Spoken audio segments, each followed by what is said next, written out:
Assalamualaikum warahmatullahi wabarakatuh. Waalaikumsalam warahmatullahi wabarakatuh.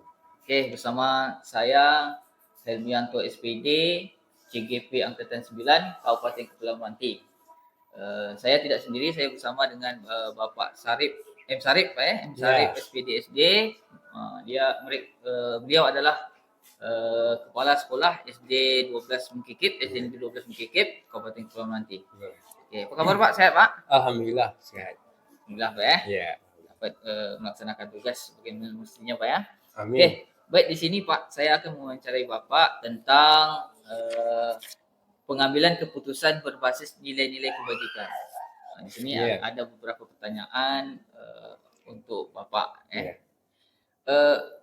Pertama Pak, selama ini bagaimana Bapak dapat mengidentifikasi kasus-kasus yang merupakan dilema etika atau pembangun moral Pak di sekolah Bapak? Di sekolah saya sendiri, saya sebagai kepala sekolah atau pimpinan untuk mengidentifikasi masalahnya, sesuatu dikatakan bujukan moral jika ada dua hal yang satunya benar dan yang satunya salah.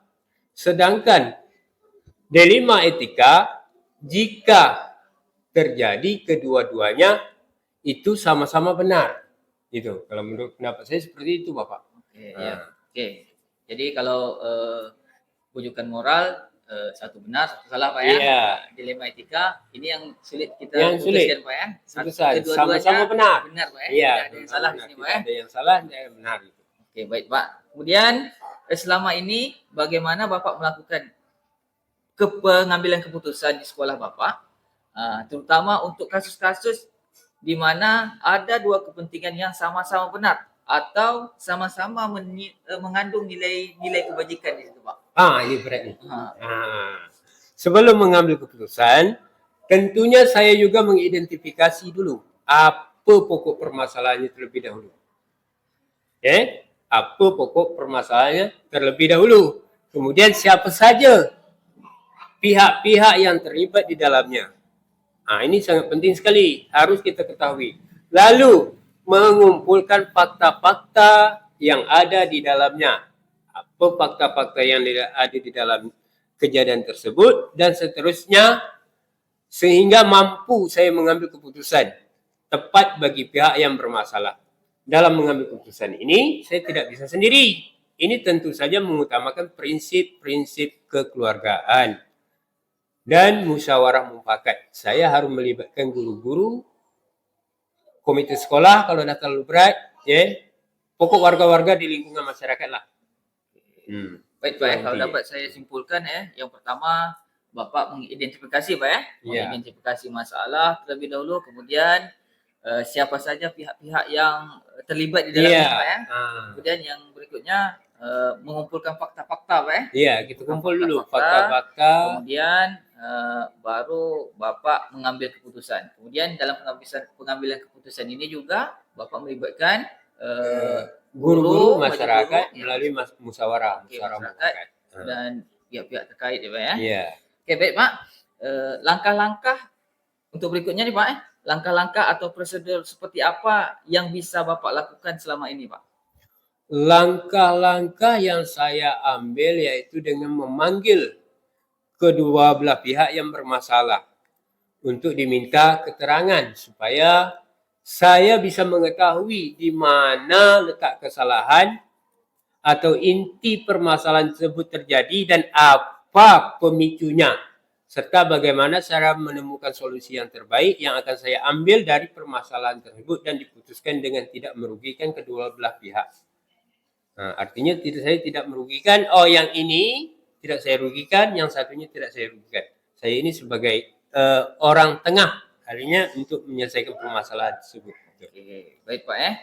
Pertama Bapak lakukan memanggil kedua belah pihak, kemudian mencari di mana letak kesalahannya Pak ya. Kemudian baru Bapak mengambil solusi.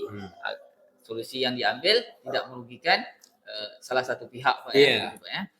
Kemudian berikutnya Pak, hal-hal apa saja Pak yang selama ini Bapak menganggap hal-hal apa saja selama ini Bapak menganggap efektif dalam pengambilan keputusan dari kasus-kasus dilema etika nih Pak? hal-hal yang sangat efektif dengan cara yaitu saya harus memanggil kedua belah pihak lalu berdialog dengan pihak yang bermasalah dengan prinsip-prinsip musyawarah dan kekeluargaan agar dapat diterima oleh kedua belah pihak dengan cara memberikan bimbingan secara komprehensif yang tidak menimbulkan perselisihan antara dua belah pihak. Dengan cara memanggil kedua belah pihak, berdialog, berkumpul gitu. Nanya apa permasalahannya, ya disitulah nanti saya bisa ngambil keputusan gitu. Intinya musyawarah Pak Musyawarah. ya, mufakat, Ya, melibatkan guru dan pihak-pihak terkait Pak ya, pihak-pihak terkait agar keputusan tidak merugikan kedua belah pihak. ya. Oke, baik Pak. Berikutnya Pak ya, hal-hal apa saja Pak yang selama ini merupakan tantangan dalam pengambilan keputusan pada kasus-kasus dilema etika nih Pak yang terjadi di sekolah Bapak? Yang terjadi di sekolah saya, yang tantangan yang saya hadapi itu dalam mengambil keputusan. Ini sangat berat sekali ini dalam mengambil keputusan, yaitu dengan cara mencari solusi yang terbaik bagi semua pihak dengan resiko sekecil-kecil mungkin. Seminimal-minimal mungkin resikonya supaya jangan terjadi hal-hal yang tidak diingini. Itu membutuhkan dukungan yang positif dari seluruh warga sekolah dan majelis guru.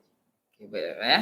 Baik Pak ya, selama Bapak jadi pemimpin atau kepala sekolah di sana Pak ya, Bapak dalam mencari solusi, Bapak harus musyawarah mufakat Pak ya, dengan melibatkan majelis guru. Kemudian agar seluruh keputusan itu tidak merugikan Pak ya. Tidak merugikan kedua belah pihak.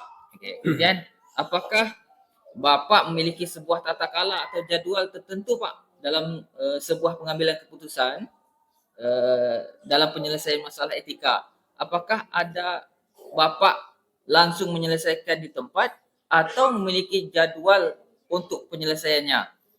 Bentuk atau prosedur seperti apa yang Bapak jalankan? Sebenarnya kalau dalam penyelesaian ini harus diselesaikan secara cepat tapi terjadwal. Artinya penyelesaian permasalahan yang ada secara langsung dan diselesaikan di sekolah pada hari itu juga. Ini tidak bisa ditunda-tunda dan tidak bisa ditahan-tahan agar tidak berkepanjangan di belakangnya. Artinya tidak menimbulkan selisihan yang baru, ya, perselisihan yang baru dengan melibatkan beberapa pihak majelis guru, ya, memberikan pertimbangan dan memasukkan mana yang baik itu, memberi masukan yang terbaik untuk kedua belah pihak, artinya gitu. Saya juga bisa melibatkan pengawas. Jika masalahnya sudah tidak bisa diselesaikan sekolah, saya melibatkan pengawas. Tidak bisa juga diselesaikan pengawas, saya melibatkan dinas pendidikan. Tapi tidak sampai ke polisi Pak, insya Allah. Oke, ini karena masalah etika Pak ya, masih masalah etika Pak ya. Baik, kalau dapat saya simpulkan misalnya ini secara musyawarah baik. Tadi yang Bapak sampaikan secara musyawarah melibatkan komite. Iya, dia ada tingkatannya Pak. Pertama majelis guru, sudah itu kita libatkan komite mewakili warga sekolah. Tidak bisa diselesaikan juga, nanti kita libatkan pengawas. Tidak bisa juga diselesaikan, nanti kita langsung melibatkan dinas pendidikan. Tertinggi di instansi tertinggi di instansi. Baik Pak, selanjutnya Pak ya. Adakah seseorang atau faktor-faktor apa yang selama ini mempermudah atau membantu Bapak dalam pengambilan keputusan dalam kasus-kasus dilema etika nih Pak? Yang mempermudah, ya, setiap jalan penyelesaian, setiap kejadian itu pasti ada jalan penyelesaiannya, gitu. Ya, permasalahan saya selalu kan dengan cara musyawarah atau rapat bersama majelis guru, ya, agar lebih cepat menemukan solusi yang terbaik, ya, solusi yang terbaik apa pokok permasalahannya. Juga saya berkonsultasi dengan pihak pengawas ataupun pihak komite sekolah untuk meminta saran yang terbaik untuk permasalahan yang ada ini. Seperti kasus-kasus yang terjadi di antara dua belah pihak ini. Intinya Pak musyawarah mufakat, Musyawarah mufakat. kemudian melibatkan majelis guru, komite, dan pengawas sekolah, dan terakhir data dapat keputusan lagi kita harus melibatkan dinas pendidikan. Oke, baik Pak. Ya. Baik Pak, terakhir dari semua hal yang telah disampaikan, pembelajaran apa yang dapat Bapak petik dari pengalaman Bapak dalam mengambil keputusan dilema etika nih Pak?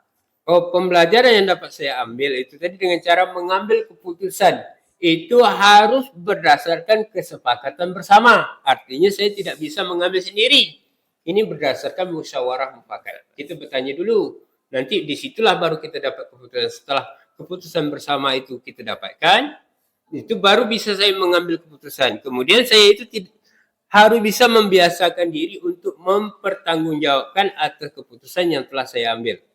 Nah, setiap keputusan saya ambil, saya harus bertanggung jawab. Karena kerjasama yang baik itu dapat meringankan penyelesaian masalah yang besar bisa menjadi kecil, masalah yang kecil bisa menjadi tidak ada. Artinya dengan cara musyawarah bermufakat, kita dapat menyelesaikan suatu masalah yang ada di lingkungan sekolah, terutama SD di Mkikip ya. Kalau masalah orang lain saya tidak Pak, khusus untuk di lingkungan sekolah saya ya Pak ya. Jadi intinya Pak musyawarah mufakat, kemudian melibatkan majelis guru Pak agar setiap masalah yang kita hadapi dapat diminimal sekecil mungkin, bila perlu hilang. Ya. Kemudian kerjasama dan komunikasi itu yang paling penting Pak ya. Itu yang sangat penting sekali. Baik Pak, terima kasih Pak. Hanya sekian Pak wawancara kita hari ini. Saya ucapkan terima kasih Pak ya. Saya akhiri. Assalamualaikum warahmatullahi wabarakatuh. Waalaikumsalam warahmatullahi wabarakatuh. Oke, baik. Assalamualaikum warahmatullahi wabarakatuh. Waalaikumsalam warahmatullahi wabarakatuh. Bertemu lagi dengan saya Helmianto SPD, CGP Angkatan 9, Kabupaten Kepulauan Manti. Saya ini merupakan tugas saya sebagai CGP tentang pengambilan keputusan berbasis nilai-nilai kebajikan. Ya, saya tidak sendiri. Ini saya bersama dengan Ibu Ria Asrina Marza. Oke, Ibu Ria, Kepala Sekolah SD 11 Tenan. Kepala Sekolah 11 Tenan Bu ya. Oke, baik Bu. Di sini saya sebagai CGP saya memiliki tugas Bu. Tugas untuk mewawancarai Ibu tentang pengambilan keputusan berbasis nilai-nilai kebajikan. Iya, siap. Oke. Baik, untuk tidak memperpanjang bertele-tele lagi nih Bu, saya langsung saja Bu untuk pertanyaan, ada beberapa pertanyaan untuk Ibu. Iya. Yang pertama ini Bu, selama Ibu menjadi kepala sekolah nih Bu, bagaimana Ibu dapat mengidentifikasi kasus-kasus yang merupakan dilema etika atau pembangun moral di sekolah Ibu? Sebenarnya kalau kita ingin mengidentifikasi suatu kasus, yang pertama kita harus mencari data, kemudian fakta-fakta serta bukti. Yang mana kita ketahui bahwa pengertian dari dilema ITK itu adalah sebuah situasi yang berada dua pilihan yang sama dan mempunyai nilai-nilai kewajiban. Sedangkan pembangun moral tadi pembangun moral itu adalah di mana situasi kita yang hadapi itu adalah memilih yang benar-benar dan yang mana yang salah. Yang sama-samanya tentu kasus ini sering terjadi di lingkungan satuan pendidikan kita. Baik Bu kalau dapat saya simpulkan berarti kasus dilema etika ini di mana Ibu dihadapi oleh dua pilihan yang sama-sama benar ya Bu sama-sama benar dan memiliki nilai-nilai kebajikan. Kemudian membangun moral atau bujukan moral itu ada benar, ada salah ya. Baik, untuk berikutnya Bu selama ini bagaimana Ibu melakukan pengambilan keputusan di sekolah Ibu, terutama untuk kasus-kasus di mana ada dua kepentingan yang sama benar atau sama-sama mengandung nilai kebajikan. Oke. Sebelum kita mengambil suatu keputusan, tentunya hal ini kita identifikasi dulu masalah yang ada, ya. Kita identifikasi, kemudian kita cari data, fakta, kemudian pelaku-pelakunya. Misalnya ada yang terlibatkah dari anggota kita atau dari majelis guru kita tersebut, mari kita benahi, kita sama-sama diskusi, musyawarah dengan cara saling dengan prinsip kekeluargaan tadi sehingga kita dapat kata mufakat dari sebuah keputusan tersebut. Oke, baik Bu ya. Yang pertama Ibu mengidentifikasi, kemudian mengumpulkan fakta-fakta, kemudian baru mengambil keputusan Bu ya. Kemudian dalam keputusan itu Ibu tetap melibatkan majelis guru Bu ya, kemudian pihak-pihak yang terkait di sini Bu ya. Baik, berikutnya Bu, langkah-langkah atau prosedur seperti apa yang biasa Ibu lakukan selama ini yang terjadi di sekolah Ibu? Oke, sebagai pimpinan dari satuan pendidikan tentunya dalam mengambil keputusan itu ada prosedurnya ya Pak ya.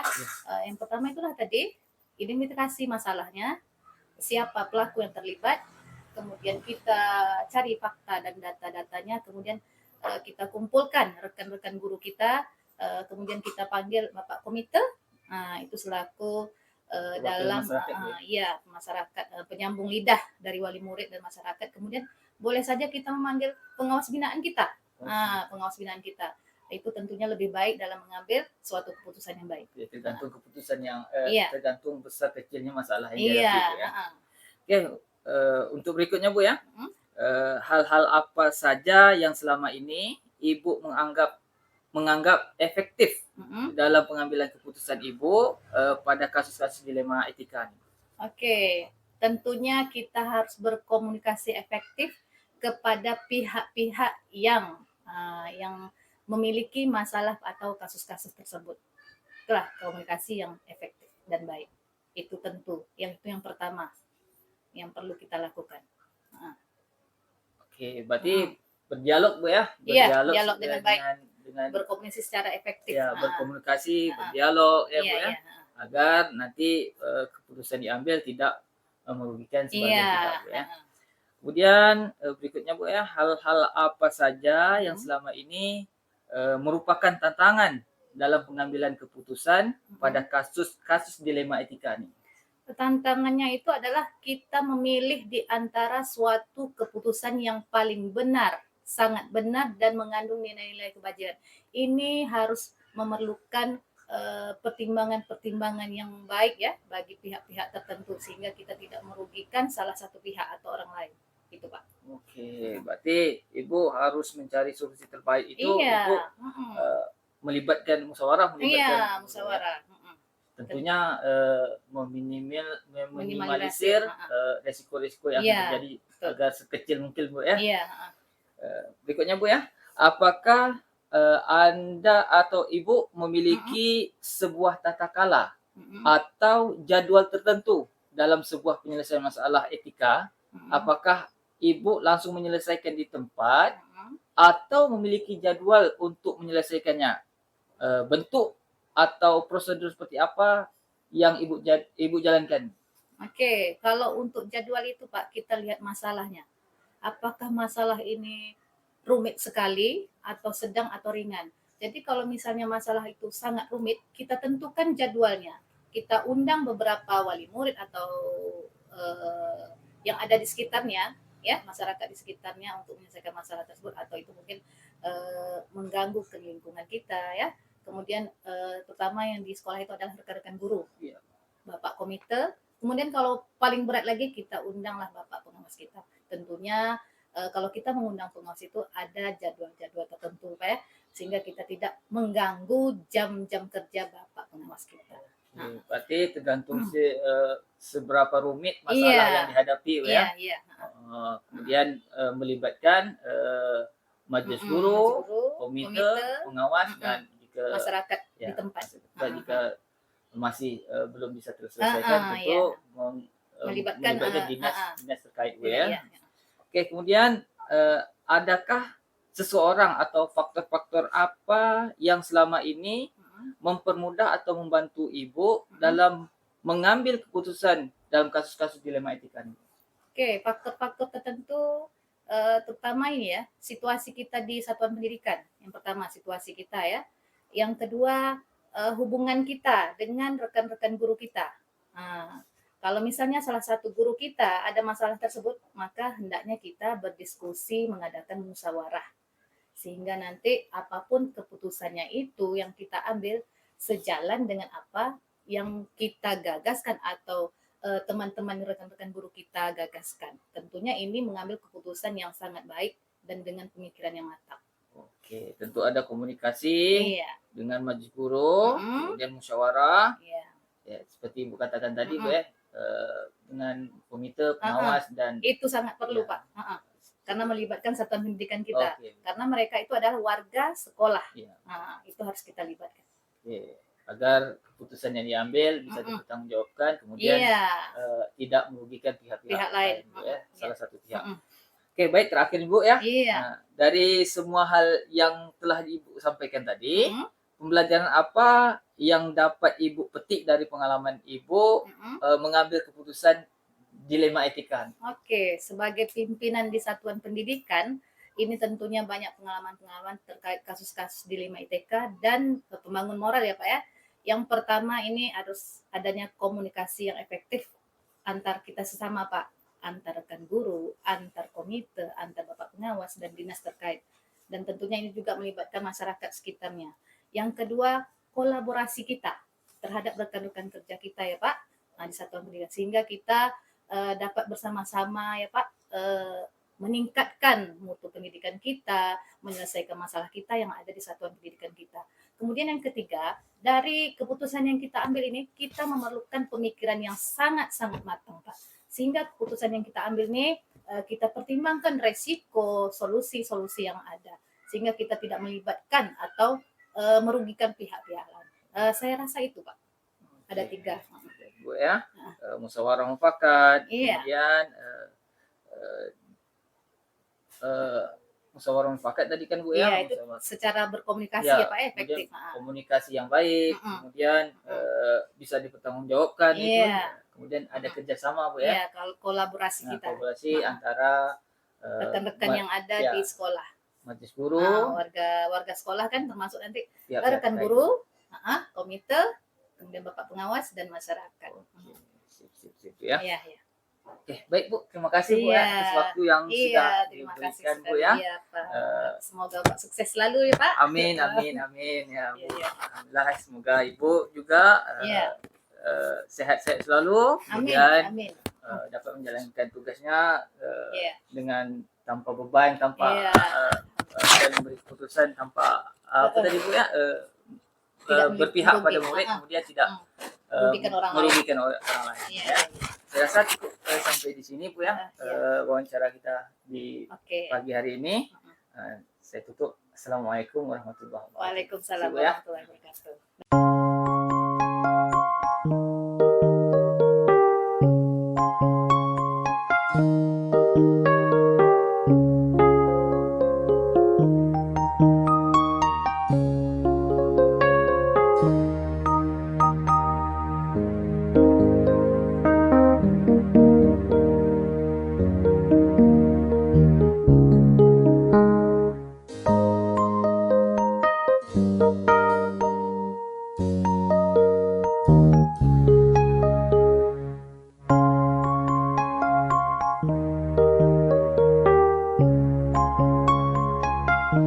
Thank you.